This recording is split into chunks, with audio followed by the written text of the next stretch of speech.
क्या आपने सुना है? नेपाल के नए प्रधानमंत्री बालेन शाह को लेकर सोशल मीडिया पर एक खबर आग की तरह फैल रही है। पर उस दावे में सच्चाई कितनी है, आइए आज इसी की पड़ताल करते हैं। तो दावा ये किया जा रहा है कि प्रधानमंत्री शाह ने एक ऐसा फैसला लिया है जिसने कई देशों में हलचल मचा दी है। सोशल मीडिया पर कहा जा रहा है कि नेपाल अब हिंदुओं के लिए तो पूरी तरह से खुला है, लेकिन मुसलमानों को वहां आने के लिए अब वीजा लेना पड़ेगा। तो सबसे बड़ा सवाल यही है कि क्या वाकई ऐसा कोई आदेश जारी हुआ है? क्या नेपाल की पूरी पॉलिसी ही बदल गई है? चलिए इस वायरल खबर का सच जानते हैं। अच्छा, तो इस दावे की सच्चाई जानने से पहले हमें उस इंसान को समझना होगा जिसके इर्द गिर्द ये पूरी कहानी घूम रही है। मतलब आखिर ये बालेन शाह हैं कौन? जरा सोचिए, एक रैपर जो अपने गानों से फेमस है, वो अचानक राजनीति में आता है, फिर मेयर बनता है और देखते ही देखते देश का प्रधानमंत्री। बालेन शाह का सफर कुछ ऐसा ही, बिल्कुल फिल्मी सा है। 27 मार्च 2026 को वो नेपाल के 47वें प्रधानमंत्री बने और उनकी राष्ट्रीय स्वतंत्र पार्टी ने चुनावों में जबरदस्त जीत हासिल की।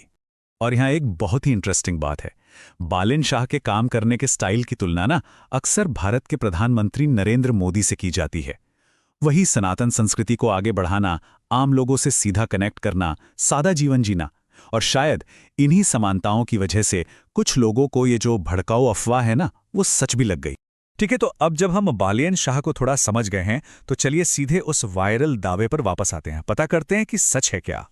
सोशल मीडिया पर आपको ऐसे ही पोस्ट दिख जाएंगे जिनमें सीधे सीधे बालेन शाह का नाम लेकर ये भड़काऊ बात कही जा रही है। तो सीधा सीधा जवाब, ये खबर पूरी तरह से फेक है।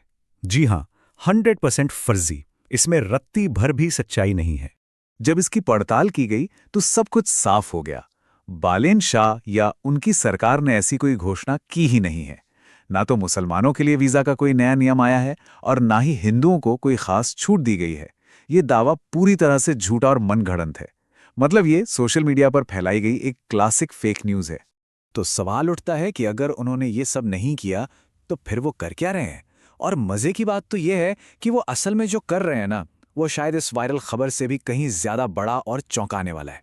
तो चलिए फर्जी खबरों को साइड में रखते हैं। बालेन शाह का जो असली एजेंडा है वो नेपाल में सुधारों की एक ऐसी लहर लाने का है जो शायद पूरे सिस्टम को ही हिलाकर रख दे। उन्होंने एक दिन भी इंतजार नहीं किया। पीएम की शपथ लेने के ठीक अगले दिन उनका पहला फैसला था भ्रष्टाचार पर सीधी चोट। उन्होंने 2006 के बाद से देश के जितने भी बड़े बड़े नेता और पूर्व प्रधानमंत्री रहे हैं, उन सबकी संपत्ति की जांच के लिए एक जुडिशियल कमीशन बना दिया। सोचिए कितना बड़ा कदम है ये।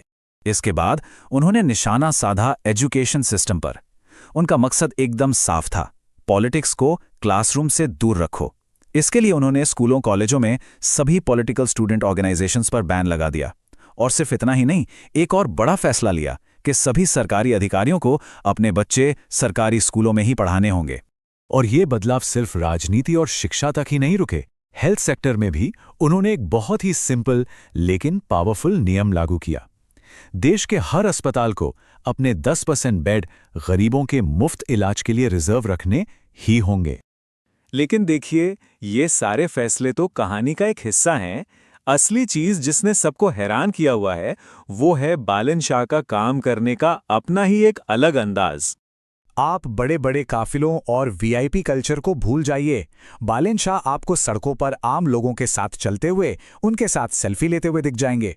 उन्होंने तो यहां तक कह दिया कि देश का कोई भी नागरिक किसी भी अधिकारी की गाड़ी रोककर चेक कर सकता है, फिर चाहे वो प्रधानमंत्री की ही गाड़ी क्यों ना हो। तो इसका क्या मतलब निकालें? एक तरफ बहुत से लोग हैं जो इसे एक क्रांति की तरह देख रहे हैं, एक बहुत जरूरी बदलाव। वहीं दूसरी तरफ कुछ लोगों को उनका ये अंदाज थोड़ा अजीब, थोड़ा अप्रत्याशित लगता है और ये कई सवाल भी खड़े करता है। एक बात तो तय है, बालेन शाह नेपाल में एक क्रांति लाने की कोशिश तो कर रहे हैं, पर सबसे बड़ा सवाल यही है कि बदलाव की ये जो लहर उठी है ये कब